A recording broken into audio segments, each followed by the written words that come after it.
Hello and welcome back. Today I will be taking apart this 1963 10 horse. So to remove lower unit, first thing I like to do is drain the fluid.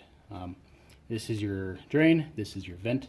Works like a straw. You have some fluid in a straw, you hold the top of the straw, nothing comes out. Let go, it pours out. Same concept here. Just so you know, if you don't see flatheads here and you see little Allen keys, there's a good chance that your lower has recently been resealed, or at least these two screws been updated. It's a nice sign. This one hasn't. No big deal. These can get pretty tight, so what I do is I have a ratchet with a flathead type on the end. I use that to break them loose. And once they're loose, go over to the bigger flathead screwdriver, pop the drain out first, let that beautiful water drain out, and undo the top vent.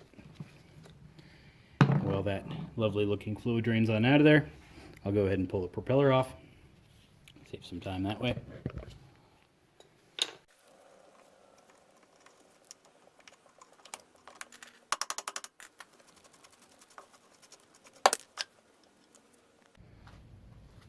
Now we can move on to the shift rod connector cover here. Pretty simple. Pull off two screws.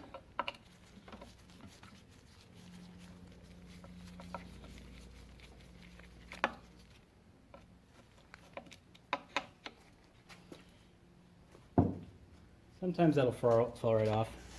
Sometimes there's a little gasket inside that kind of gives you trouble.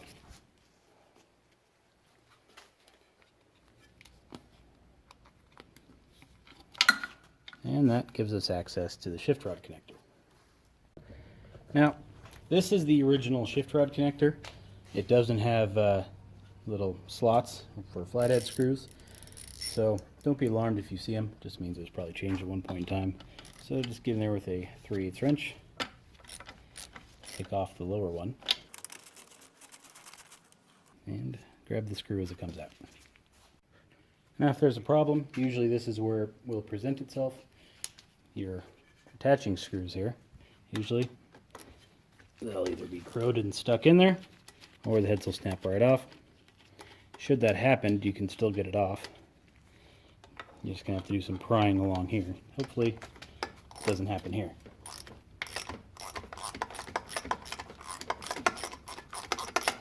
So far so good.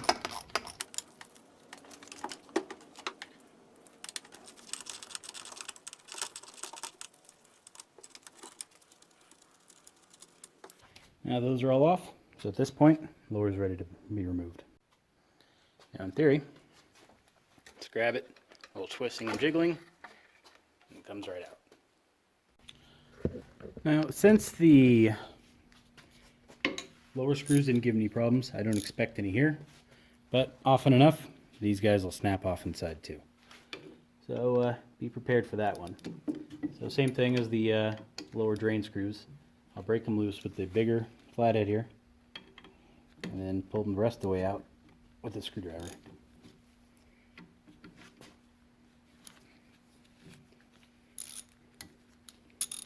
Looks like 3 are going to come out. One might be a little tricky.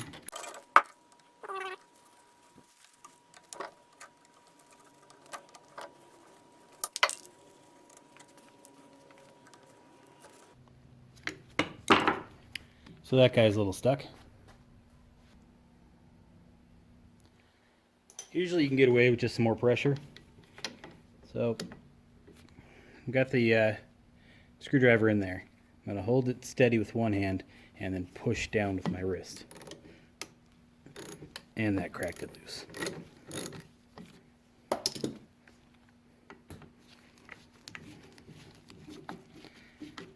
Now before you put this back together, it's always a good idea to run a tap and die down these screw holes. Make sure you don't have any problems in the future. Slide the water pump up.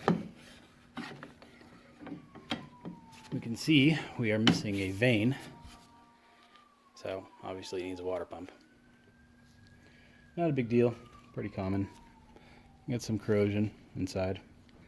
Probably clean right up, but it's also got some pitting along the sides, so and a missing chunk of material right there.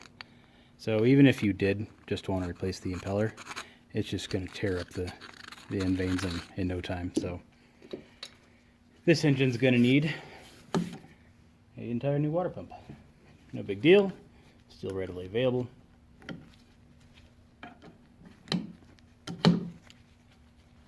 So what I'm doing now is getting the O-ring off the top of the drive shaft. It's not too bad, it's still springy and pliable. So with the water pump off, let me get this out of here.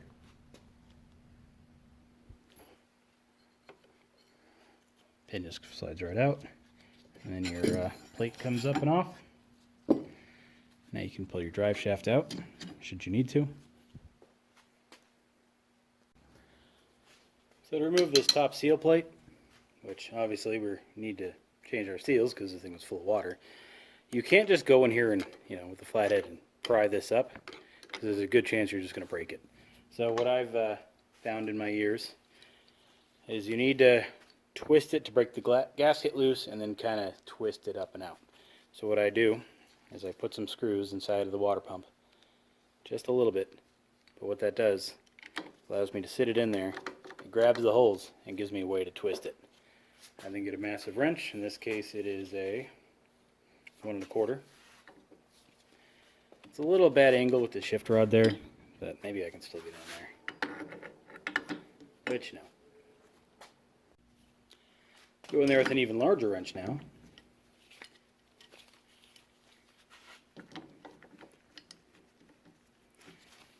That allows it to twist, and as you see, it just broke the seal loose.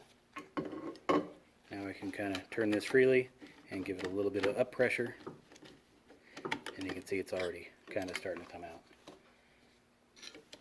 And you can just rock it back and forth, and out she comes.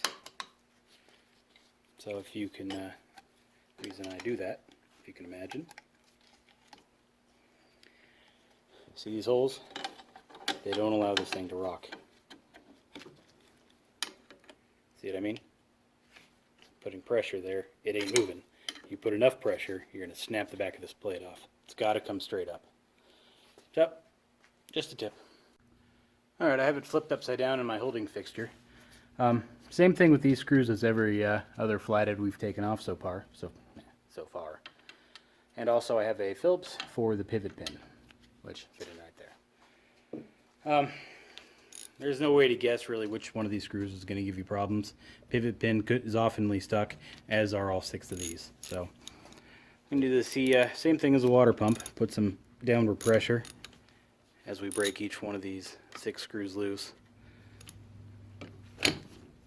Sometimes they'll come right off. If you live in an area with near an ocean, prepare your engine, or prepare yourself for knowing that your engine has seen most of its life in saltwater. Now if you live somewhere with nothing but local freshwater lakes, then you might have no issues at all. I have a mixture of both, ocean on one side, a lake on the other, so you never really know what you're going to get around here. So all of those are broken loose. Now I'll do the pivot pin,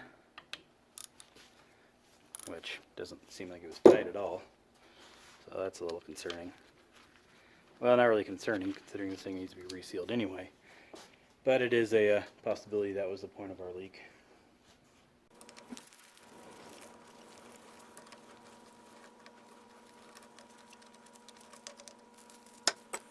Seems like I might have forgot one.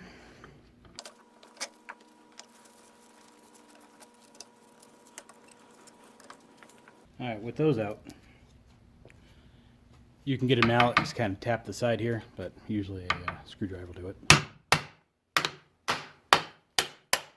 And that broke the seal to get this off. Now, the gear set is coming with the skeg. I don't want that to happen. So tap that down, and there's our gears. Doesn't really look like the water inside really did any damage. Probably wasn't in there for very long. And you can see some water spots inside the lower. But overall, really not too bad. Now to get the gears out. Sometimes be lucky. Looks like this one was actually in its forward gear when we removed it. Probably should have shifted it neutral, but I always forget to do that. This old engine doesn't have a little detent to stop it. It relies on the shift handle to let you know what gear you're in. That's why you can shift this up and down when you want, and which gives us no problem to remove it. And that is the entire removal of our gears. This can pivot out, slide right up and be removed. Now that was also extremely loose. Usually they're pretty tight, so there's a very good chance the O-ring inside of there was leaking as well. Here's our pinion. No washer on top. It just uses a fixed little brass bushing inside of there. And that's basically the end of our teardown. I will show you how to pound out that shift rod seal bushing. So the shift rod bushing is right there. Now you're going to watch a lot of other YouTube videos and a lot of other people showing you how to do this by tapping running a tap down here, so you can thread a screw into it, with a piece of metal with a hole in it, and then just twisting it out.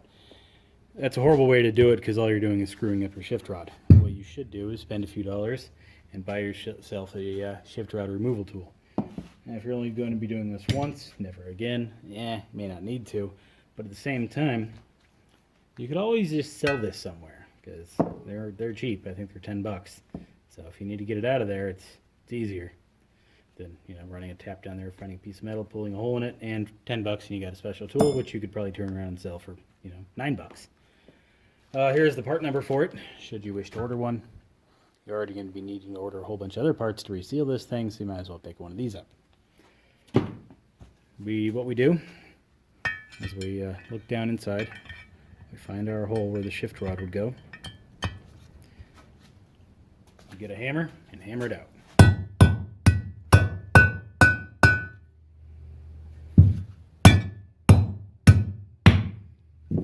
There it is. I